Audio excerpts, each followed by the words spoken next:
सहस्त्राब्दी विकास लक्ष्यों के लिए संसदीय फोरम। इस फोरम के निम्नलिखित कार्य हैं। पहला कार्य है सहस्त्राब्दी विकास लक्ष्य को 2015 तक हासिल कर लेने के कार्य में जो कोई भी अवरोध या महत्वपूर्ण मुद्दे हैं उनके बारे में संसद सदस्यों को जागरूक बनाना और उनकी समीक्षा करना। दूसरा है संसद सदस्यों को सहस्त्राब्दी विकास लक्ष्य यानी कि MDG के कार्यान्वयन से जुड़े विचारों, दृष्टिकोणों, अनुभवों, विशेषताओं एवं सर्वोत्तम प्रचलनों, कार्यशालाओं, संगोष्ठियों, उन्मुक्तीकरणों, विकास कार्यक्रम, उन्मुक्तीकरण कार्यक्रमों आदि के माध्यम से सुसंगत रूप से चर्चा के लिए मंच प्रदान करना।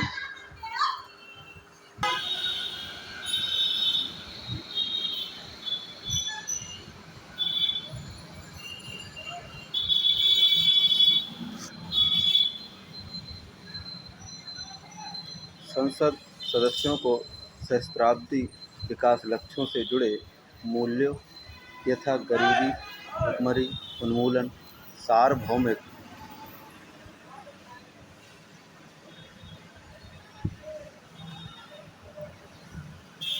प्राथमिक शिक्षा की उपलब्धि, यौन समानता एवं महिला सशक्तिकरण, शिशु मृत्यु दर में कमी, मातृ स्वास्थ्य में सुधार, HIV या एड्स, मलेरिया तथा अन्य बीमारी की रोकथाम, पर्यावरण धारिता तथा विकास के लिए वैश्विक साझेदारी के विकास को उजागर करने एवं चर्चा करने के लिए नागरिक समाज यानी कि सिविल सोसाइटी के साथ अंतर्दृष्टि यानी कि इंटरफेस प्रदान करना। संसद सदस्यों को विशेषज्ञ संयुक्त राष्ट्र एजेंसियां तथा अन्य तुलनीय बहुपार्श्विक एजेंसियां विशेषज्ञ प्रतिवेदन, अध्ययन, समाचार एवं चलन विश्लेषण इत्यादि के साथ सहस्त्राब्दी विकास लक्ष्यों की उपलब्धि के विषय में सांस्थानिकीकृत ढंग से बात करने में समर्थ बनाना। अन्य कार्य, परियोजना, दायित्व आदि जैसा कि फोरम उचित समझे हाथ में लेना।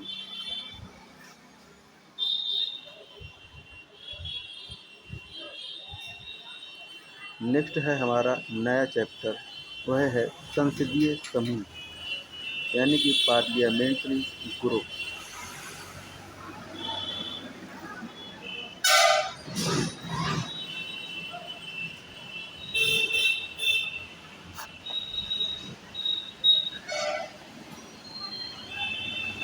समूह का औचित्य एमन कॉल तथा SL सक्तर ने भारतीय संसदीय समूह की व्याख्या बड़े अच्छे तरीके से निम्न प्रकार से की है। विभिन्न संस्थाओं के बीच संबंधों की स्थापना एवं विकास राष्ट्रीय संस्थाओं की नियमित गतिविधियों को एक अंग रहा है। हालांकि अंतर संसदीय संबंधों को बढ़ावा देना सांसदों के कार्य का महत्वपूर्ण हिस्सा रहा। हालांकि हाल ही में इसमें एक बढ़ोतरी देखने को मिली है, जिसका कारण है आज के वैश्विक वातावरण में राष्ट्रों की परस्पर निर्भरता। ये जरूरी है कि सांसद लोकतंत्र को मजबूत करने के लिए हाथ मिलाएं और दुनिया के समक्ष चुनौतियां अवसरों में बदलने के लिए मिलकर काम करें, जिससे उनके देश में शांति और समृद्धि आए। पूरी दुनिया में भी दुनिया के अलग अलग हिस्सों के सांसदों का इसलिए फोरम है जहां वे अपने सभी समस्याओं पर चर्चा कर सकते हैं, उनका समाधान हो सकते हैं एवं मंच पर पुरानी एवं नई पीढ़ी के सांसदों के बीच ही नहीं बल्कि अलग अलग संसदीय व्यवस्थाओं के सांसदों के बीच भी विचारों का आदान प्रदान हो सकेगा और नए विचार निकल सकेंगे। निसंदेह अंतर सरकारी सम्मेलनों में भी इन समस्याओं पर चर्चा होती है, लेकिन ये चर्चाएं उतनी ही खुली नहीं हो पाती कि जैसा कि विधायकों के सम्मेलन में संभव हो पाता है। अंतर संसदीय संबंध इस प्रकार आज बड़े महत्व के हैं, जबकि पूरी दुनिया में समस्याओं से घिरी है। जो समस्याएं आज किसी एक संसद के समक्ष हैं, वही कल किसी अन्य के समक्ष हो सकती हैं। इसीलिए आवश्यक है कि विभिन्न संसदों के बीच एक कड़ी बनी रहे। ये कड़ी भारत द्वारा विभिन्न विदेशी संसदों के साथ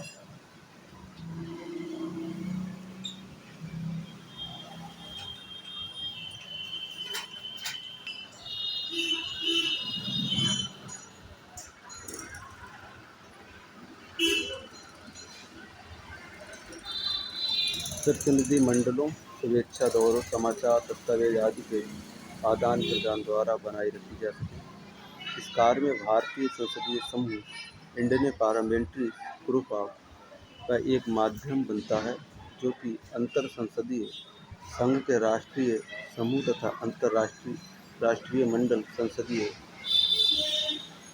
संघ (CPA) की भारतीय शाखा के रूप में भी कार्य करता है।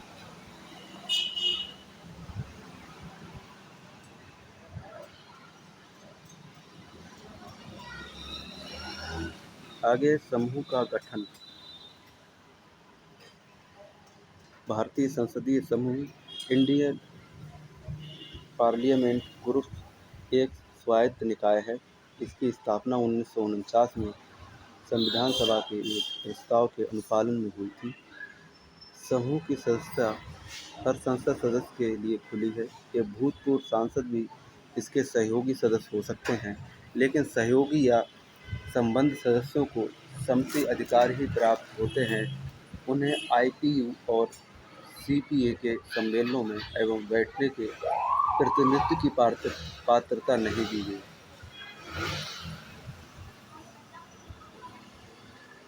यात्रा रियासतें भी नहीं मिलती, जो CPA की कुछ शाखाओं पर दी जाती हैं। लोकसभा अध्यक्ष समूह के पदेन अध्यक्ष होते हैं। लोकसभा के उपाध्यक्ष डिप्टी स्पीकर तथा राज्यसभा के उपसभापति इस समूह के पदेन उपाध्यक्ष होते हैं। लोकसभा के महासचिव समूह के पदेन महासचिव होते हैं। उद्देश्य समूह के जो उद्देश्य हैं वो क्या हैं? संसद सदस्यों के बीच आपसी संबंध बढ़ाना,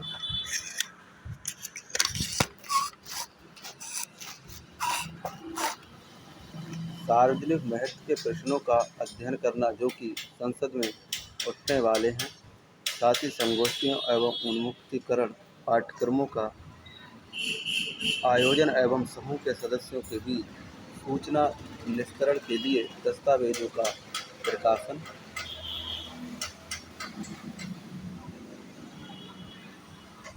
राजनीति, सुरक्षा संबंधी, आर्थिक, सामाजिक एवं शिक्षा संबंधी समस्याओं पर व्याख्यान आयोजित करना, सांसदों एवं गणमान्य व्यक्तियों द्वारा विदेशी दौरों का आयोजन इस उद्देश्य से कि अन्य देशों की संसदों के सदस्यों से संपर्क विकसित हो सके।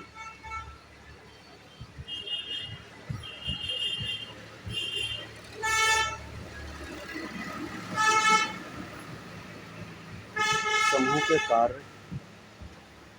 समूह द्वारा संपन्न किए जाने वाले कार्य एवं गतिविधियां निम्नलिखित हैं। समूह भारत की संसद तथा विश्व के अन्य संस्थाओं के बीच एक कड़ी का कार्य करता है। इस कड़ी को प्रतिनिधिमंडल, शुभेच्छा मिशनों, पत्राचार एवं विदेशी दस्तावेजों के द्वारा आदान प्रदान बनाए रखा जाता है। दूसरा है समूह का यानी कि अंतर संसदीय संघ के राष्ट्रीय समूह। फिर है खा राष्ट्रमंडल संसदीय संघ की मुख्य शाखा के रूप में कार्य करता है। तीसरा है संसद सदस्यों का भारत दौरे पर आए विदेशी राज्याध्यक्षों का संबोधन एवं प्रमुख व्यक्तियों द्वारा वार्ताओं का आयोजन समूह करता है। नेक्स्ट है सामायिक रुचि एवं महत्व के संसदीय विषयों पर संगोष्ठियों का कार्य समय समय पर राष्ट्रीय एवं अंतर्राष्ट्रीय स्तर पर आयोजन।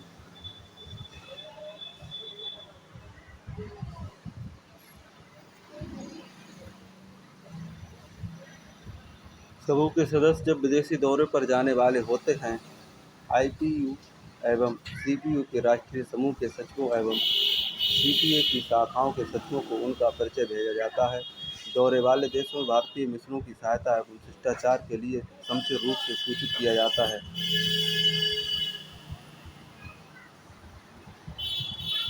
विदेश जाने वाले भारतीय संसदीय प्रतिनिधिमंडल में उन्हीं सांसदों को सम्मिलित किया जाता है जो प्रतिनिधिमंडल के गठन के 6 माह के पूर्व समूह के सदस्य बन चुके होते हैं।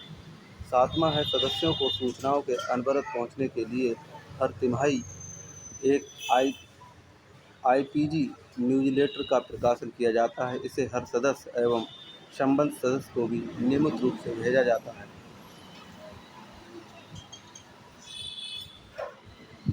समूह के निर्णयानुसार सर्वोत्कृष्ट सांसद के लिए एक पुरस्कार गठन 1995 में किया गया, जो हर वर्ष प्रदान किया जाता है। 5 सदस्यों की एक समिति का गठन लोकसभा अध्यक्ष करते हैं, जो पुरस्कार के लिए नाम आमंत्रित एवं तय करती है। द्विपक्षीय संबंधों को बढ़ावा देने के लिए समूह संसदीय मित्रता समूह का गठन अन्य देशों की संसदों के साथ मिलकर करता है। समूह मित्रता समूह के लक्ष्य तथा उद्देश्य को राजनीतिक, सामाजिक तथा सांस्कृतिक संपर्कों को बनाए रखना होता है, साथ ही संसदीय गतिविधियों, सूचनाओं एवं अनुभवों को आदान प्रदान।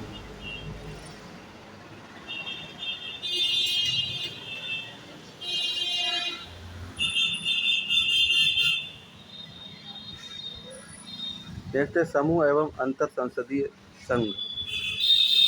आईपीयू एक अंतर्राष्ट्रीय संगठन है।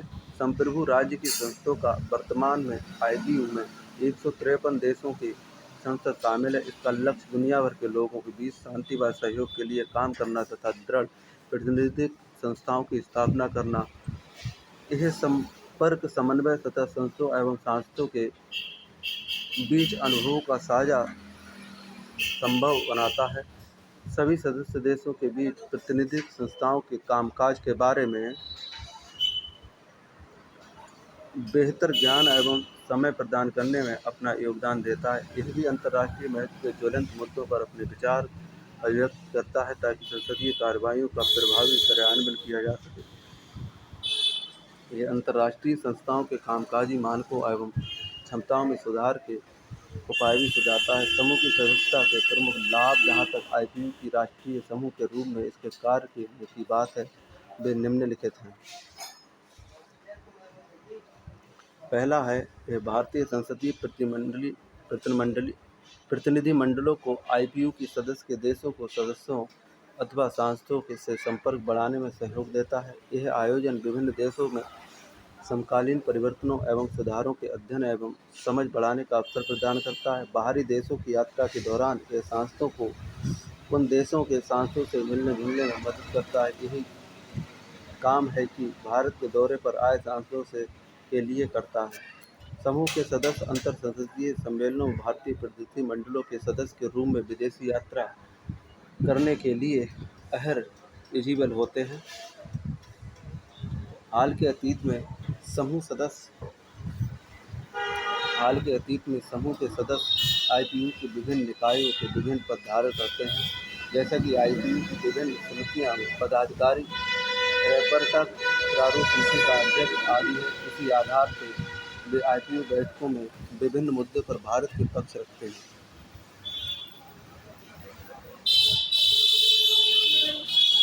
समूह एवं राष्ट्रमंडल संसदीय संघ सीपीए 175 राष्ट्रीय, राज्य स्तरीय, प्रांतीय स्तर एवं क्षेत्रीय संसदों के लगभग 17,000 राष्ट्रमंडल सांसदों का संघ है। इसका लक्ष्य संवैधानिक, विधायी, आर्थिक, सामाजिक एवं सांस्कृतिक व्यवस्था के बारे में ज्ञान एवं समझ को बढ़ाना है, विशेषकर राष्ट्रमंडल के देशों एवं उन देशों के बीच जिनका की इसके साथ नज़दीकी ऐतिहासिक एवं संसदीय समझता। इसका मिशन लोकतांत्रिक अभिशासन के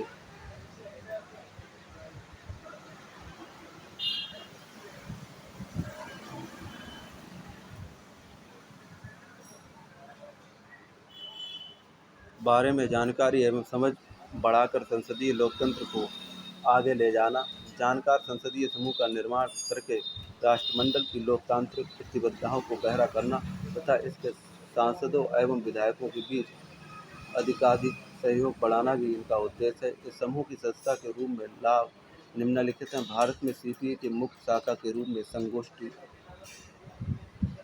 सम्मेलन संगोष्ठी, ये क्या होता है? सम्मेलन एवं संगोष्ठी सदस्यता से अधिवेशनों एवं क्षेत्रीय सम्मेलन संगोष्ठियों, दौरों, भ्रमण तथा प्रतिनिधि मंडलों के आदान प्रदान में सहभागिता का अवसर मिलता है।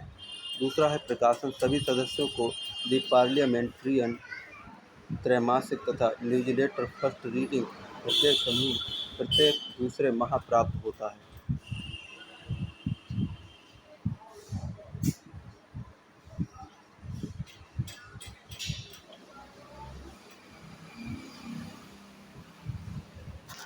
बात करें सूचना की, सीपीए सचिवालय के संसदीय सूचना एवं संदर्भ केंद्र सदस्यों को संसदीय, संवैधानिक एवं राष्ट्रमंडल मुद्दे पर सूचनाएं प्रदान करता है। परिचय, सीपीए शाखाएं एवं अन्य देशों या क्षेत्रों के भ्रमण के दौरान परिचयों का आयोजन करती है।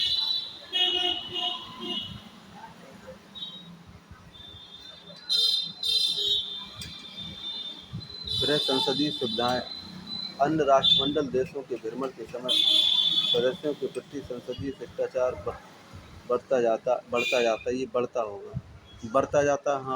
शिष्टाचार बढ़ता जाता है। विशेषकर चर्चाओं एवं स्थानीय सदस्यों तक उनकी पहुंच बनाई जाती है। यात्रा सुविधाएं, कुछ शाखाएं अपने नामित सदस्यों के लिए प्रतिवर्ष राष्ट्रमंडल या अन्य देशों का अध्ययन, भ्रमण और दौरा आयोजित करती है। राजनीतिक एवं प्रक्रियात्मक विकास की स्थितियां, तुलनात्मक अध्ययन के लिए।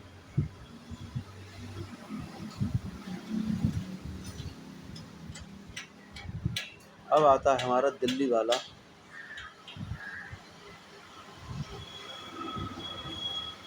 Supreme court. ये चैप्टर 26 है, उच्चतम न्यायालय सुप्रीम कोर्ट। बहुत इम्पोर्टेंट ये चैप्टर है, इसे समझेंगे। अमेरिकी संविधान के विपरीत भारतीय संविधान ने एकीकृत न्यायालय की व्यवस्था की स्थापना की है, जिसमें शीर्ष स्थान पर उच्चतम न्यायालय व उसके अधीन उच्च न्यायालय, एक उच्च न्यायालय के अधीन राज्य स्तर के नीचे अधीनस्थ न्यायालयों की श्रेणियां हैं, जो जिला न्यायालय एवं अन्य अधीनस्थ न्यायालय की यह एकल व्यवस्था भारत सरकार अधिनियम 1935 से ग्रहण की गई। यह केंद्रीय एवं राज्य विधियों को लागू करती है। दूसरी ओर अमेरिका में न्यायालय की द्वैध व्यवस्था, एक केंद्र के लिए तथा दूसरा राज्यों के लिए संघीय कानून को संघ न्याय क्षेत्र एवं राज्य कानून को राज्य न्याय क्षेत्र द्वारा लागू किया जाता है। यद्यपि भारत भी अमेरिकी तरह संघीय देश है, लेकिन भारत में एकीकृत न्यायपालिका और मूल विधि व न्याय की एक प्रणाली है। भारत के उच्चतम न्यायालय का उद्घाटन 28 फरवरी 1950 को किया गया। ये भारत सरकार अधिनियम 1935 के तहत लागू संघीय न्यायालय का उत्तराधिकारी था। हालांकि उच्चतम न्यायालय का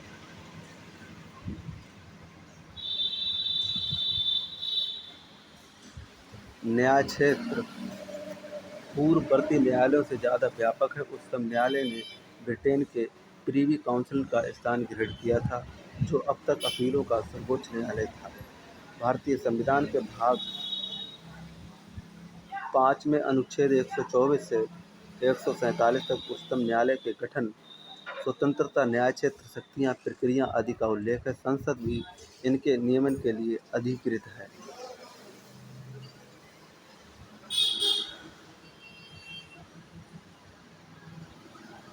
बात करें संरचना की और नियुक्ति की, तो इस समय उच्चतम न्यायालय के 34 न्यायाधीश, एक मुख्य न्यायाधीश और अन्य 33 न्यायाधीश हैं। 2019 में केंद्र सरकार ने उच्चतम न्यायालय के कुल न्यायाधीश की संख्या 31 से बढ़ाकर 34 कर दी है, जिसमें मुख्य न्यायाधीश भी शामिल हैं। यह वृद्धि उच्चतम न्यायालय न्यायाधीशों की संख्या संशोधन अधिनियम 2019 के अंतर्गत की गई।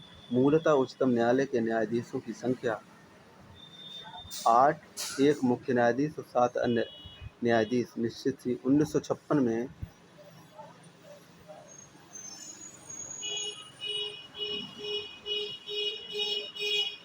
संसद ने अन्य न्यायाधीशों की संख्या 10 सुनिश्चित की। 1960 में 13, फिर 1973 में 17 और 1986 में 25, 2008 में 30 और 2019 में 33 न्यायाधीशों की नियुक्ति कैसे होती है समझते हैं। उच्चतम न्यायालय के न्यायाधीशों की नियुक्ति राष्ट्रपति करता है। मुख्य न्यायाधीश की नियुक्ति राष्ट्रपति अन्य न्यायाधीशों के एवं उच्च न्यायालयों के न्यायाधीशों की सलाह के बाद करता है। इसी तरह अन्य न्यायाधीशों की नियुक्ति भी होती है। मुख्य न्यायाधीश के अतिरिक्त अन्य न्यायाधीशों की नियुक्ति में मुख्य न्यायाधीश का परामर्श आवश्यक है। परामर्श पर विवाद। उपरोक्त उपबंध में परामर्श शब्द की उच्चतम न्यायालय द्वारा विभिन्न व्याख्याएं दी गईं। प्रथम न्यायाधीश मामले 1982 में न्यायालय ने कहा, परामर्श शब्द का मतलब सहमति नहीं परंतु विचारों का आदान प्रदान है। लेकिन द्वितीय न्यायाधीश मामले 1993 में न्यायालय ने अपने पूर्व के फैसले को परिवर्तित किया और कहा कि परामर्श का मतलब सहमति प्रकट करना। इस तरह ये व्यवस्था दी गई कि न्यायाधीशों की नियुक्ति के मामले में उच्चतम न्यायालय के मुख्य न्यायाधीश द्वारा दी गई सलाह राष्ट्रपति को मानना बाध्यता होगी, लेकिन मुख्य न्यायाधीश यह सलाह अपने 2 वरिष्ठतम सहयोगियों के विचार विमर्श करने के बाद देगा। इसी तरह तीसरे न्यायालय मामले 1998 में न्यायालय ने मत दिया कि परामर्श प्रक्रिया को मुख्य न्यायाधीश द्वारा बहुसंख्यक न्यायाधीशों की विचार प्रक्रिया के तहत माना जाएगा। केवल भारत के मुख्य न्यायाधीश का एकल मत ही परामर्श प्रक्रिया को पूर्ण नहीं करता, उसके 4 वरिष्ठतम न्यायाधीशों की सलाह करनी चाहिए। इसमें से अगर 2 का मत भी पक्ष में नहीं है तो वह नियुक्ति के लिए सिफारिश भी नहीं भेज सकता। न्यायालय ने व्यवस्था दी कि बिना न्यायालय न्यायाधीशों की सलाह के भेजी गई सिफारिश को मानने के लिए सरकार बाध्य नहीं है। 99 संविधान संशोधन अधिनियम 2004 तथा न्यायिक नियुक्ति आयोग अधिनियम 2004 में सर्वोच्च न्यायालय एवं उच्च न्यायालयों की न्यायाधीशों की नियुक्ति के लिए बने कोलिजम सिस्टम को एक नए निकाय राष्ट्रीय न्यायिक नियुक्ति आयोग नेशनल जुडिशल अपॉइंटमेंट कमीशन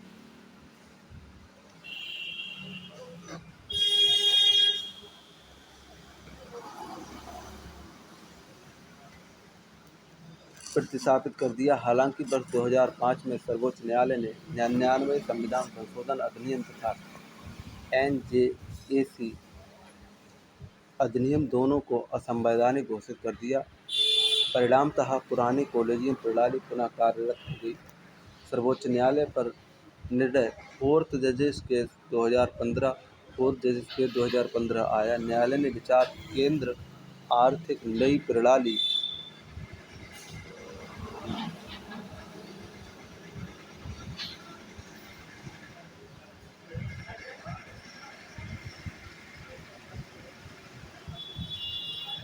राष्ट्रीय न्यायिक नियुक्ति आयोग न्यायपालिका की स्वतंत्रता को प्रभावित करेगी। फिर मुख्य न्यायाधीश की नियुक्ति। मुख्य न्यायाधीश की नियुक्ति 1950 से 1973 तक व्यवहार में यह था कि उच्चतम न्यायालय के वरिष्ठतम न्यायाधीश के बतौर मुख्य न्यायाधीश की नियुक्ति की जाती थी। इस व्यवस्था का 1973 में तब हनन हुआ जब A.N. राय को 3 वरिष्ठतम न्यायाधीश से ऊपर भारत का मुख्य न्यायाधीश नियुक्त कर दिया गया। दोबारा 1977 में M.U. बेग को वरिष्ठतम व्यक्ति के ऊपर बतौर मुख्य न्यायाधीश बना दिया गया। सरकार के इस निर्णय की स्वतंत्रता को उच्चतम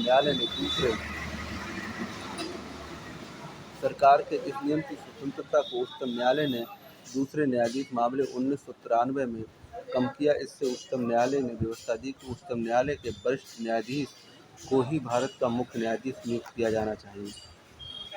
अब जो सुप्रीम कोर्ट का जो चीफ जस्टिस ऑफ इंडिया होता है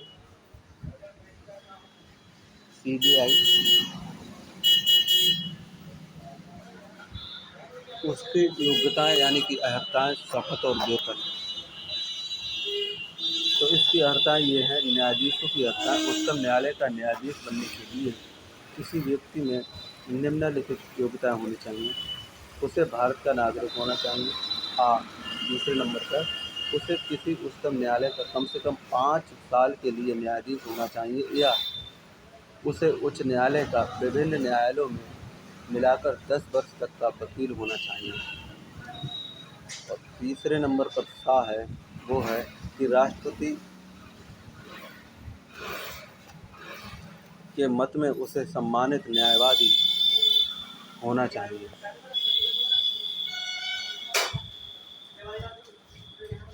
या यहाँ पर इसका कानून का विशेष ज्ञाता या विशेष व्यक्ति।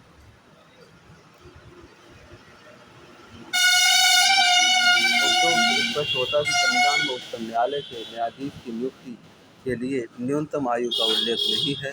शपथ या प्रतिज्ञापन उच्चतम न्यायालय के राष्ट्रपति के नियुक्त न्यायाधीश को अपना कार्यकाल संभालने पूर्व राष्ट्रपति या इसके कार्य के लिए उसके द्वारा नियुक्त व्यक्ति के सामने निम्नलिखित शपथ लेनी पड़ती है। वकील जो सुप्रीम कोर्ट का जो जज शपथ लेता है वो भारत के संविधान के प्रति सच्ची श्रद्धा और निष्ठा रखूंगा, भारत की प्रभुता एवं अखंडता को अक्षुण्ण रखूंगा, अपनी पूरी योग्यता, ज्ञान और विवेक से अपने पद के कर्तव्यों का भय या पक्षपात, अनुराग या दोष के बिना पालन करूंगा, संविधान और विधियों की मर्यादा बनाए रखूंगा। ये द्वेष है, दोष के प्रिय यहाँ पर बिना पालन करूंगा, ये बिना शब्द जोड़ देना।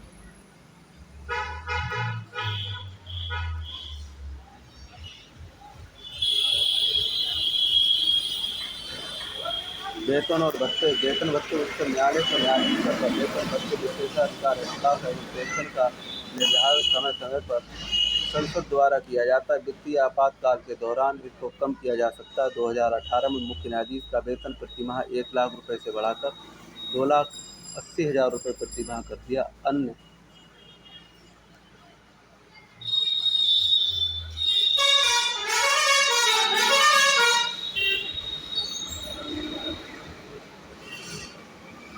न्यायाधीशों का वेतन 90,000 से बढ़ाकर 2.5 लाख रुपये प्रति माह कर दिया। इसके अलावा उन्हें अन्य भत्ते भी दिए जाते हैं। निःशुल्क आवास एवं अन्य सुविधाएं जैसे चिकित्सा कार्ड, टेलीफोन आदि भी मिलते हैं।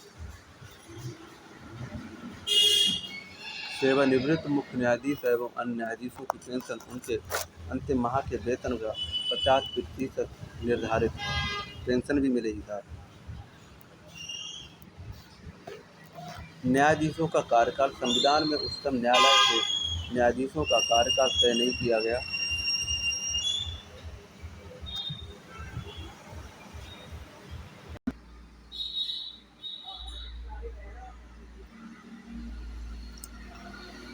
निम्नलिखित न्यायाधीशों का कार्यकाल तय नहीं किया गया। हालांकि इस संबंध में निम्नलिखित 3 उपबंध बनाए गए हैं।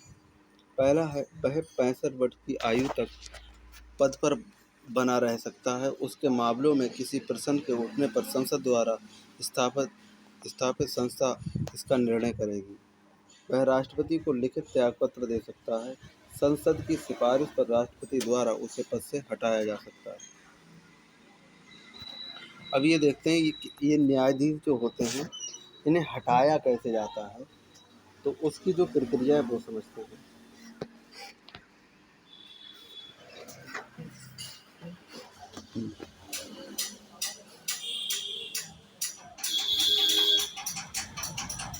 राष्ट्रपति के आदेश द्वारा उच्चतम न्यायालय के न्यायाधीश को उसके पद से हटाया जा सकता है। राष्ट्रपति ऐसा तभी कर सकता है जब इस प्रकार हटाए जाने हेतु संसद द्वारा उसी सत्र में ऐसा संबोधन किया गया हो। इस आदेश को संसद के दोनों सदनों के विशेष बहुमत यानी कि सदन के कुल सदस्यता का बहुमत तथा सदन में उपस्थित मत देने वाले सदस्यों को 2/3 का समर्थन प्राप्त होना चाहिए। उसे हटाने का आधार उसका दुर्व्यवहार या सिद्ध कदाचार होना चाहिए। न्यायाधीश जांच अधिनियम 1968 उच्चतम न्यायालय के न्यायाधीशों हटाने में महाभियोग की अभिप्रक्रिया उपबंध करता है। निष्कासन प्रस्ताव 100 सदस्य लोकसभा के मामले में या 50 सदस्य राज्यसभा के मामले में लिखित हस्ताक्षर द्वारा के बाद अध्यक्ष सभापति को दिया जाना चाहिए। अध्यक्ष या सभापति इस प्रस्ताव को शामिल भी कर सकते हैं या इसे अस्वीकार भी कर सकते हैं।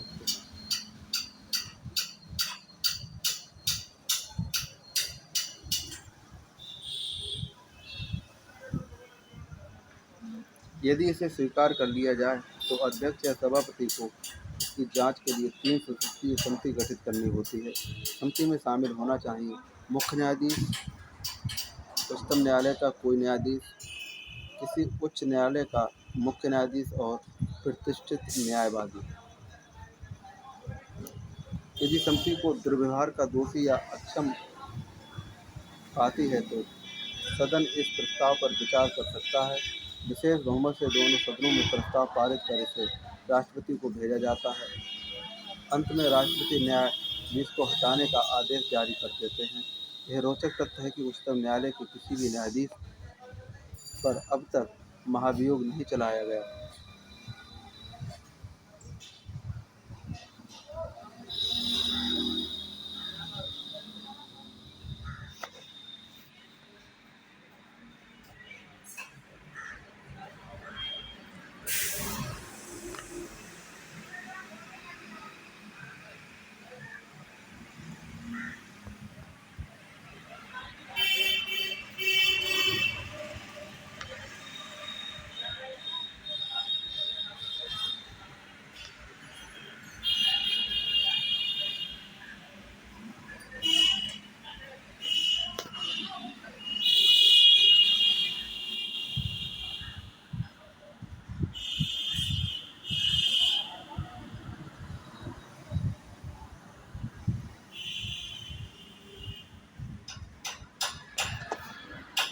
यह रोचक है कि उच्चतम न्यायालय के किसी न्यायाधीश पर अब तक महाभियोग नहीं चलाया गया। पहला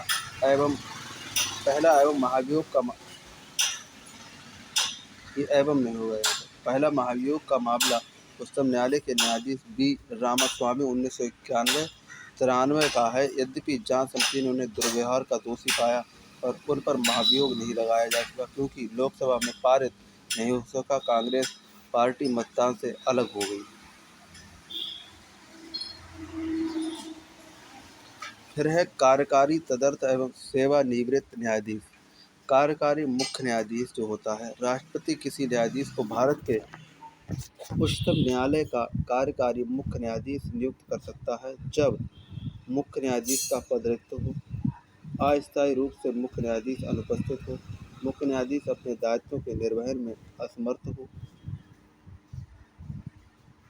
फिर तदर्थ न्यायाधीश, जब कभी कोरम पूरा करने में न्यायाधीश की संख्या कम हो रही हो तो भारत का मुख्य न्यायाधीश किसी उच्च न्यायालय के किसी न्यायाधीश को अस्थायी काल के लिए उच्चतम न्यायालय के न्यायाधीश के तदर्थ न्यायाधीश नियुक्त कर सकता है। ऐसा वह संबंधित उच्च न्यायालय के मुख्य न्यायाधीश के परामर्श एवं राष्ट्रपति की पूर्ण मंजूरी के बाद ही कर सकता है। इस पद पर नियुक्ति के पास उच्चतम न्यायालय के न्यायाधीश की अर्हता होनी चाहिए। तदर्थ न्यायाधीश के पद पर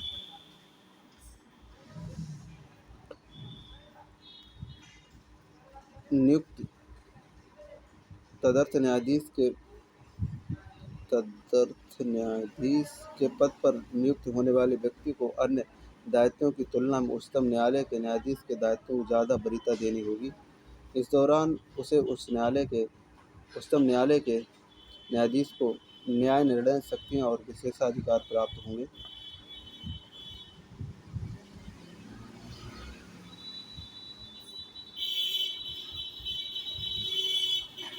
सेवानिवृत्त जो न्यायाधीश हैं उसके बारे में क्या कहा जाता है। किसी भी समय भारत का मुख्य न्यायाधीश उच्चतम न्यायालय या उच्च न्यायालय के सेवानिवृत्त न्यायाधीश को अल्पकाल के लिए उच्चतम न्यायालय के कार्यक्रम में कर सकता। ऐसा संबंधित व्यक्ति एवं राष्ट्रपति की पूर्व सहमति से ही किया जा सकता है। ऐसा न्यायाधीश राष्ट्रपति द्वारा निर्धारित भत्तों का उपभोग करने योग्य होता है। वह उच्चतम न्यायालय के अन्य न्यायाधीशों की तरह निर्णय शक्तियाँ और विशेषाधिकार भी होगा, परंतु उच्चतम न्यायालय का न्यायाधीश नहीं माना जाएगा। स्थान और प्रक्रिया। उच्चतम न्यायालय का स्थान संविधान ने उच्चतम न्यायालय का स्थान दिल्ली घोषित किया है, लेकिन मुख्य न्यायाधीश को यह अधिकार है कि उच्चतम न्यायालय का स्थान कहीं और निर्धारित करे, लेकिन ऐसा निर्णय राष्ट्रपति की पूर्व अनुमति के बाद ही ले सकता है। वह व्यवस्था वैकल्पिक है, न कि अनिवार्य। इसका अर्थ यह है कि कोई भी न्यायालय न तो राष्ट्रपति और न ही मुख्य न्यायाधीश को यह निर्देश दे सकता है कि उच्चतम न्यायालय की पीठ कहीं और स्थापित की जाए। न्यायालय प्रक्रिया की अगर बात करें तो उच्चतम न्यायालय राष्ट्रपति की मंजूरी के बाद न्यायालय की प्रक्रिया और जांच और संचालन हेतु नियम बना सकता है। संवैधानिक मामलों एवं संबंधों को राष्ट्रपति द्वारा अनुच्छेद 143 के तहत बनाया जा सकता है और न्यायाधीशों की पीठ 5 न्यायाधीशों द्वारा निर्णित किया जा सकता है। अन्य मामलों में निर्णय एकल न्यायाधीश और न्यायाधीशों की खंडपीठ करती है। फैसले खुले न्यायालय द्वारा जारी किए जाते हैं। सभी निर्णय बहुमत से लिए जाते हैं, लेकिन मत भिन्नता हो तो न्यायाधीश इस असहमति का कारण बता सकता है। उच्चतम न्यायालय की स्वतंत्रता। भारतीय लोकतांत्रिक एवं राजपद्धति में उच्चतम न्यायालय को बहुत महत्वपूर्ण भूमिका प्रदान की गई है। ये संघीय न्यायालय की याचिका के लिए सर्वोच्च न्यायालय, नागरिकों के मूल अधिकारों का गारंटर और संविधान का अभिभावक है। इस तरह इसे प्रदत्त कार्य करने के लिए प्रभावी स्वतंत्रता और अधिकार काफी अहम है। ये अतिक्रमण, दबाव और हस्तक्षेप कार्यकारिणी की मंत्रिपरिषद एवं संसद के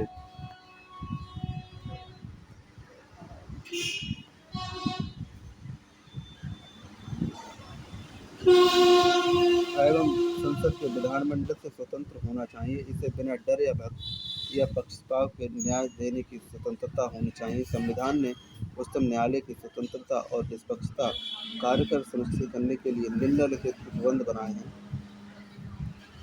पहला है नियुक्ति का तरीका। उच्चतम न्यायालय के न्यायाधीश की नियुक्ति राष्ट्रपति यानी कि कैबिनेट न्यायिक सदस्यों अर्थात उच्चतम न्यायालय के उच्च न्यायालय के न्यायाधीश की सलाह से करता है। व्यवस्था कार्यकारिणी के पक्षपात में कटौती करती है एवं सुनिश्चित करती है कि न्यायिक नियुक्ति राजनीति पर आधारित नहीं है। कार्यकाल की सुरक्षा। उच्चतम न्यायालय के न्यायाधीशों को कार्यकाल की सुरक्षा प्रदान की जाती है। उन्हें संविधान में उल्लिखित प्रावधानों के जरिए सिर्फ राष्ट्रपति हटा सकता है। इसका तात्पर्य यह है कि उनकी नियुक्ति राष्ट्रपति द्वारा होती है, लेकिन उनका कार्यकाल उसकी दया पर निर्भर नहीं। यह इससे भी स्पष्ट होता है कि अब तक उच्चतम न्यायालय के किसी भी न्यायाधीश को हटाया या अभियोग नहीं चलाया गया। यहाँ पर होगा चलाया गया। फिर है निश्चित सेवाएं शर्तें। उच्चतम न्यायालय के न्यायाधीश के वेतन, भत्ते, अवकाश, विशेषाधिकार, पेंशन का अधिकार समय समय पर संसद द्वारा किया जाता है, निर्धारित संसद द्वारा किया जाता है। इन्हें उनके लिए प्रतिकूल ढंग से नहीं किया जा सकता, सिवाय वित्तीय आपातकाल के दौरान। इस तरह उसको प्राप्त सुविधाएं पूरे कार्यकाल तक रहती हैं। फिर है संचय निधि से व्यय। उच्चतम न्यायालय के न्यायाधीशों का वेतन एवं कार्यकालीन व्यय, भत्ते एवं पेंशन एवं अन्य प्रशासनिक खर्च संचित निधि पर भारित होते हैं, अतः संसद द्वारा इन पर मतदान नहीं किया जा सकता। यद्यपि चर्चा की जा सकती है। न्यायाधीशों के आचरण पर बहस नहीं हो सकती। 5वां, महाभियोग के अतिरिक्त संविधान में न्यायाधीशों के आचरण पर संसद में या राज्य विधानमंडल के बाहर विधानमंडल में बहस पर प्रतिबंध लगाया गया है। 6, सेवानिवृत्ति के बाद वकालत पर रोक। सेवानिवृत्त के न्यायाधीशों को भारत में कहीं भी किसी न्यायालय या प्राधिकरण में कार्य करने की स्वतंत्रता नहीं। ऐसा इसलिए सुनिश्चित करने के लिए किया गया कि वह निर्णय देते समय भविष्य का ध्यान न रखे। अपनी अवमानना पर दंड देने की शक्ति। उच्चतम न्यायालय द्वारा उस व्यक्ति को दंडित कर सकता है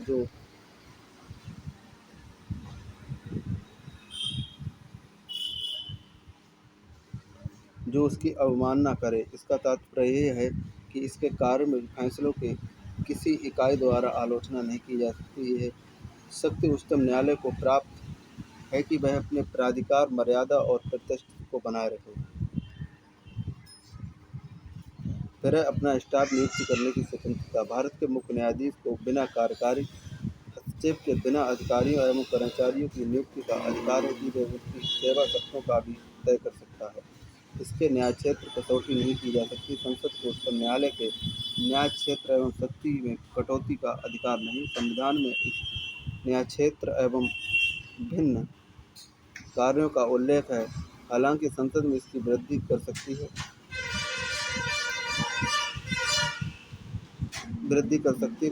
कार्यपालिका से पृथक। संविधान निर्देश देता है कि राज्य लोक सेवाओं के क्रियान्वयन के मसले पर कार्यपालिका को न्यायपालिका से अलग करे।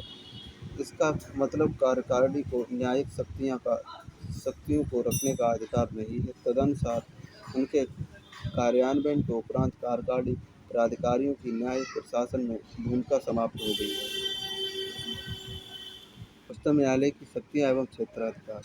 उच्चतम न्यायालय की शक्तियाँ और क्षेत्राधिकार। संविधान में उच्चतम न्यायालय की व्यापक शक्तियाँ एवं क्षेत्राधिकार को उल्लिखित किया गया। अमेरिका उच्चतम न्यायालय की तरह यह न केवल संघीय न्यायालय है बल्कि British house of Lord British संसद के उच्च सदन की तरह अपील का अंतिम न्यायालय है।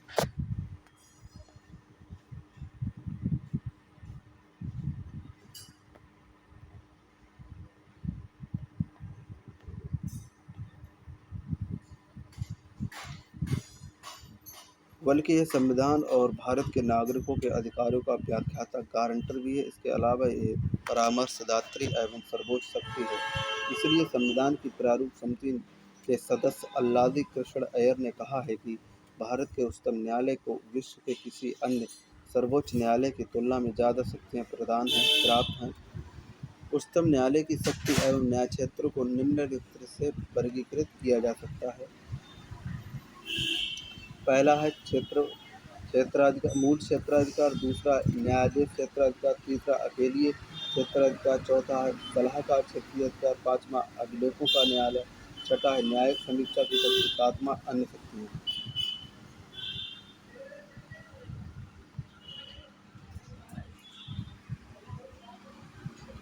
अगर मूल क्षेत्राधिकार की बात करें, मूल क्षेत्राधिकार उच्चतम न्यायालय भारत के संघीय ढांचे की विभिन्न इकाइयों के बीच किसी विवाद पर संघीय न्यायालय की तरह निर्णय देता है। किसी भी विवाद को जो केंद्र व एक या अधिक राज्यों के बीच हो, केंद्र राज्यों या राज्यों का एक तरफ से होना, एक या अधिक राज्यों का दूसरी तरफ होना,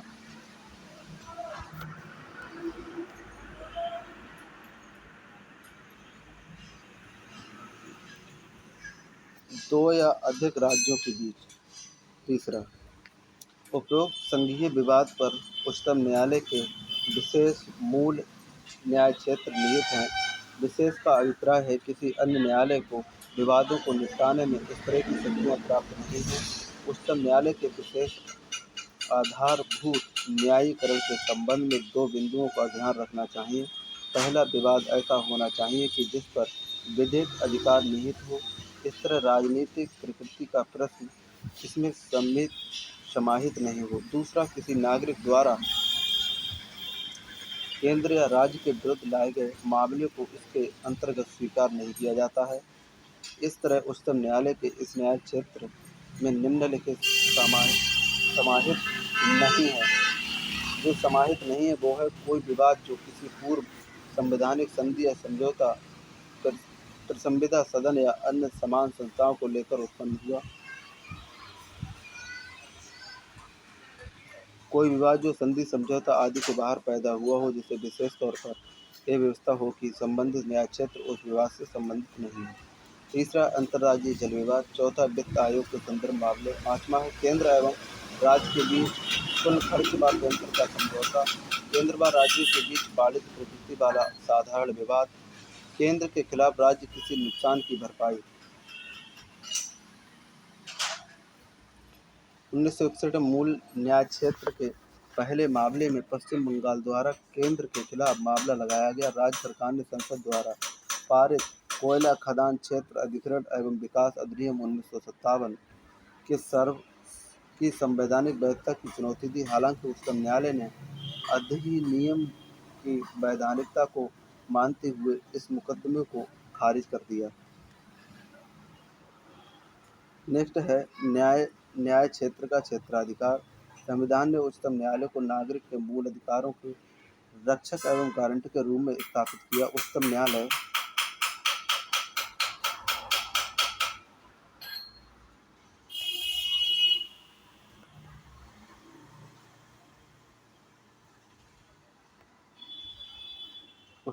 को अधिकार प्राप्त है कि वे बंदी, प्रत्यक्षीकरण, परमादेश, उत्प्रेक्षण, प्रतिषेध एवं अधिकार परीक्षा आदि पर न्यायादेश जारी कर संक्षिप्त नागरिक के मूल अधिकारों की रक्षा करें। इस संबंध में उच्चतम न्यायालय को मूल अधिकार प्राप्त है कि नागरिक को अधिकार है कि बिना अपील याचिका के सीधे उच्चतम न्यायालय में जा सकता है। हालांकि न्याय क्षेत्र मामले में यह उच्चतम न्यायालय का विशेषाधिकार नहीं, इस तरह का अधिकार उच्च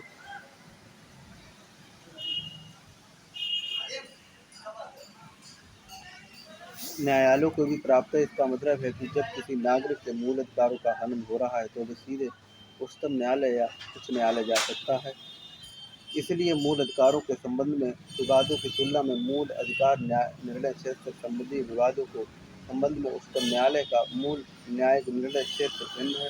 पहले मामले में उच्चतम न्यायालय के साथ संपत्ति तथा दूसरे में विशिष्ट के अतिरिक्त पहले मामले में विवाद किसी नागरिक और सरकार, केंद्र या राज्य के बीच होता है, जबकि दूसरे मामलों में इकाइयां संघीय, केंद्र और राज्य होती हैं। न्यायाधीश क्षेत्राधिकार मामले में उच्चतम न्यायालय व उच्च न्यायालय में एक और अंतर है। उच्चतम न्यायालय केवल मूल अधिकारों के क्रियान्वयन से संबंधित आदेश न्यायादेश जारी कर सकता है, अन्य उद्देश्य से नहीं। जबकि दूसरी तरफ उच्च न्यायालय न केवल मूल अधिकारों के न्यायादेश जारी कर सकता है बल्कि अन्य उद्देश्यों के लिए भी जारी कर सकता है। इसका अभिप्राय यह है कि न्याय क्षेत्र मामले पर उच्च न्यायालय का क्षेत्र ज़्यादा विस्तृत है, लेकिन संसद उच्चतम न्यायालय को अन्य उद्देश्यों के लिए न्यायाधीश की शक्ति प्रदान कर सकता है। अपीलीय क्षेत्राधिकार। जैसा कि पूर्व में बताया गया, उच्चतम न्यायालय ने न केवल भारत के संघीय न्यायालय के अधिकारियों की तरह बल्कि यह ब्रिटिश प्रीवी काउंसिल के स्थान पर स्थानांतरित है, जो कि अपीलीय का उच्चतम न्यायालय है। उच्चतम न्यायालय ने निचली अदालतों के फैसलों के खिलाफ सुनवाई करता है। इसके अपीलीय न्यायिक क्षेत्र निम्नलिखित 4 शीर्षों में वर्गीकृत किया जा सकता है। पहला है संवैधानिक मामलों में अपील, दूसरा दीवानी मामलों में अपील, तीसरा आपराधिक मामलों में अपील, चौथा विशेष अनुमति द्वारा अपील। तो पहले की अगर बात करें संवैधानिक मामलों की, तो संवैधानिक मामलों में उच्चतम न्यायालय में उच्च न्यायालय के फैसले के खिलाफ अपील की जा सकती है यदि उच्चतम न्यायालय इसे प्रभावित करे कि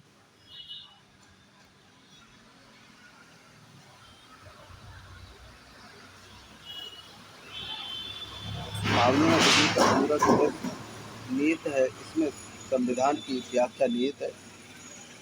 अनुचित फैसले के आधार पर उच्चतम न्यायालय में अपील की जा सकती है। दीवानी मामलों के तहत उच्चतम न्यायालय में किसी भी मामले को लाया जा सकता है यदि उच्च न्यायालय प्रमाणित कर दे।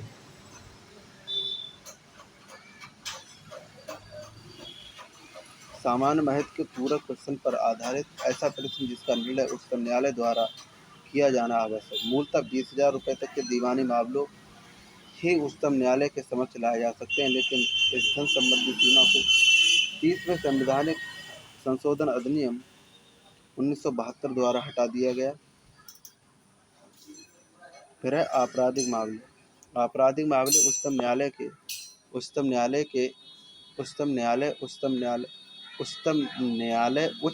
के आपराधिक मामलों के फैसलों के खिलाफ सुनवाई करता है। यदि उच्च न्यायालय ने का आरोपी व्यक्ति के दोष मोचन के आदेश को पलट दिया हो और उसे सजाए मौत दी गई हो। किसी अधीनस्थ न्यायालय में मामले लेकर आरोपी व्यक्ति दोष सिद्ध किया हो, उसे सजाए मौत दी गई हो। यह प्रमाणित करे कि संबंधित मामला उच्चतम न्यायालय में ले जाने योग्य है। पहले दोनों मामलों में उच्चतम न्यायालय ने अपील अधिकार स्वरूप आती है, अर्थात उच्चतम न्यायालय के किसी प्रमाण पत्र बिना। परंतु यदि उच्च न्यायालय की बंदी करण के आदेश को पलटकर आरोपी को दोष मुक्त करने का आदेश दिया हो, उच्चतम न्यायालय में अपील का कोई अधिकार नहीं होगा। 1967 में संसद उच्चतम न्यायालय के आपराधिक अपीलीय न्यायक्षेत्र में विस्तार किया।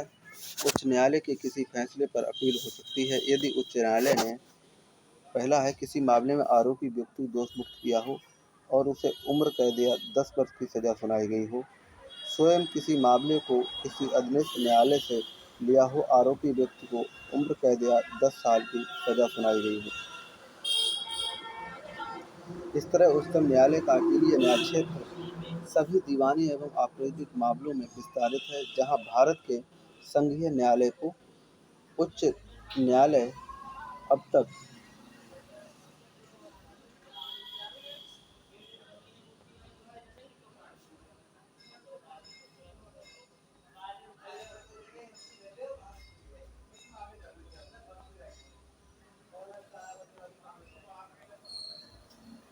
2013 राष्ट्रपति द्वारा अपने सलाहकारी क्षेत्राधिकार के अंतर्गत, जो कि परामर्श क्षेत्राधिकार के रूप में जाना जाता है, सर्वोच्च न्यायालय को 15 मामले संदर्भित किए गए, जो कि कालानुसार निम्नवत: दिल्ली विधि अधिनियम दिल्ली लॉ एक्ट 1951, केरल शिक्षा विधेयक 1958, बेरुवाड़ी संघ 1960, समुद्री सीमा शुल्क 1963, विधायिका के विशेषाधिकार संबंधित केशव सिंह मामले 1964, राष्ट्रपति चुनाव 1974, विशेष न्यायालय विधेयक 1978, जम्मू एवं कश्मीर पुनर्स्थापित अधिनियम 1982 में, कावेरी जल विवाद न्यायिक 1992 में, राम जन्मभूमि मामला 1993 में।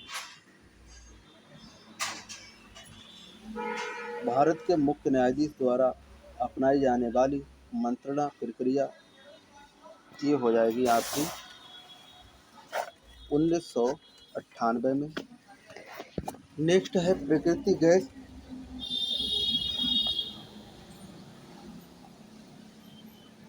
प्राकृतिक गैस एवं तरल प्राकृतिक गैस से संबंधित विषयों पर केंद्र राज्यों की विधायी सक्षमता 2001 में, चुनाव आयोग के गुजरात विधानसभा चुनाव को स्थापित करने के निर्णय की संवैधानिक वैधता 2002, पंजाब समझौता को समाप्त करने संबंधी अधिनियम Punjab termination of agreement act 2004। Next है 2G स्पेक्ट्रम मामले में आया निर्णय तथा प्राकृतिक संसाधनों को भी क्षेत्रों में नीलामी को बाध्यकारी बनाया जाना 2012 में। अभिलेखों का न्यायालय, नेक्स्ट जो हेडिंग है हमारी अभिलेखों का न्यायालय वो है, अभिलेखों के न्यायालय के रूप में उच्चतम न्यायालय के पास दो शक्तियां हैं। उच्चतम न्यायालय की कार्यवाही एवं उसके फैसले सार्वकालिक अभिलेख व साक्ष्य के रूप में रखे जाएंगे। इन अभिलेखों पर किसी अन्य अदालत में चल रहे मामले के दौरान प्रश्न नहीं उठाया जा सकता, उन्हें विधिक संदर्भों की तरह स्वीकार किया जाएगा। फिर इसके पास न्यायालयों की अवमानना पर दंडित करने का अधिकार है। इसे 6 वर्ष के लिए न्यायालय या जेल 2000 रुपये तक अर्थदंड या दोनों शामिल है। 1991 में उच्चतम न्यायालय ने व्यवस्था दी कि दंड देने की ये शक्ति न केवल उच्चतम न्यायालय निहित बल्कि ऐसा ही अधिकार उच्च न्यायालय के अधीनस्थ न्यायालयों पंचायतों को भी प्राप्त है। ये पंचायतों होगा यहाँ पर।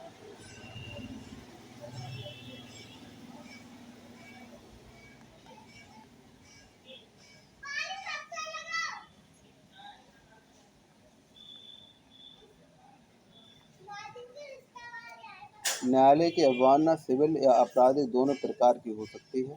सिविल अवमानना का मतलब स्वेच्छा से किसी फैसले, आदेश, न्यायादेश की अवहेलना, जबकि आपराधिक अपमानना का मतलब किसी ऐसी सामग्री का प्रकाशन और ऐसी कार्य करना जिसमें न्यायालय की स्थिति को कमतर आंकना, उसको बदनाम करना या न्यायिक प्रक्रिया में बाधा पहुंचाना, न्याय प्रशासन को किसी भी तरीके से रोकना। हालांकि किसी मामले में निर्दोष प्रशासन एवं उसका वितरण न्यायिक कार्रवाई रिपोर्ट की निष्पक्ष उचित आलोचना और प्रशासनिक दिशा में इस पर टिप्पणी का न्यायालय की अवमानना में नहीं माना जाता। न्यायिक समीक्षा आर्टिकल 13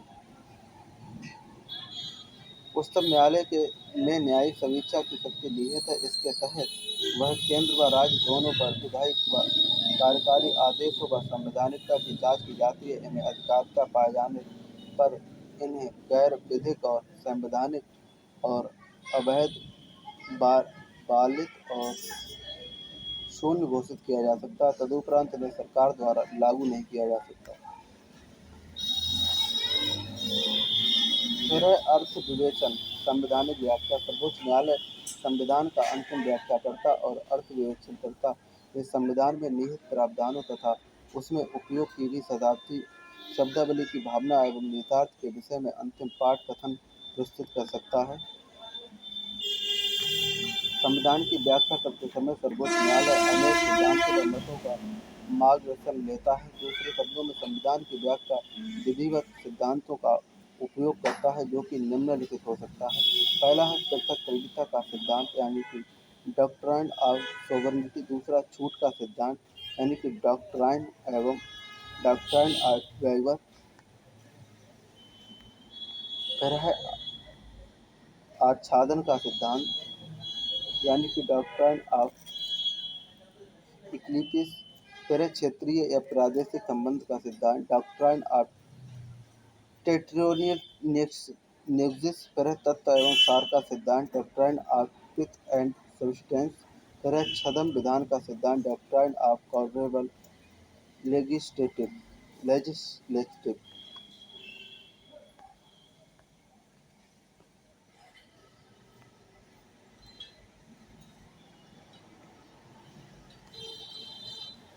नेक्स्ट है अंतर्निहित शक्तियों का सिद्धांत डॉक्ट्राइन ऑफ इम्प्लाइड पावर। फिर है अनुशांसिक एवं सहायता शक्तियों का सिद्धांत डॉक्ट्राइन ऑफ इंसिडेंटल एंड एंक्निकरी पावर। फिर है पूर्व उदाहरण मिसाल का सिद्धांत डॉक्ट्राइन ऑफ प्रेसिडेंट।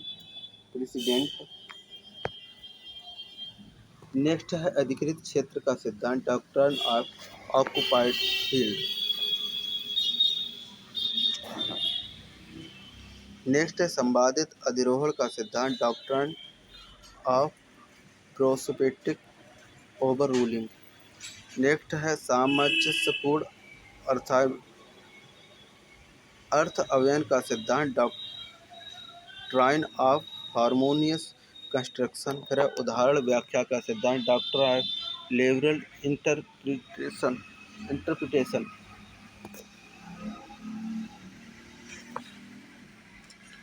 अन्य शक्तियाँ। उपरोक्त शक्तियों के अतिरिक्त उच्चतम न्यायालय को कई अन्य शक्तियाँ भी प्राप्त हैं, जैसे यह राष्ट्रपति एवं उपराष्ट्रपति के निर्वाचन के संबंध में किसी प्रकार के विवाद का निपटारा करता है।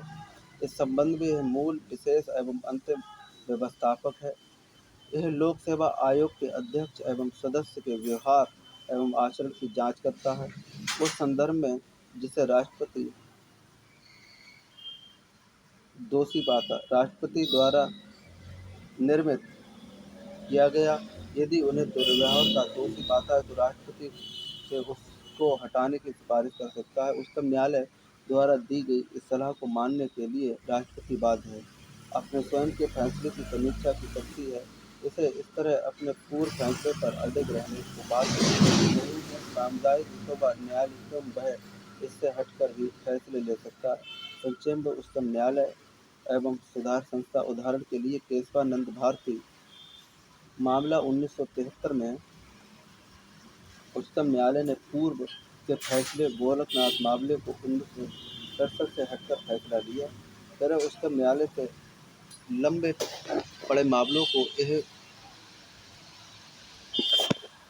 यह मंगवा सकता है और उनका निपटारा कर सकता है। एक किसी लंबित मामले या अपील को एक उच्च न्यायालय से दूसरे में स्थानांतरित भी कर सकता है।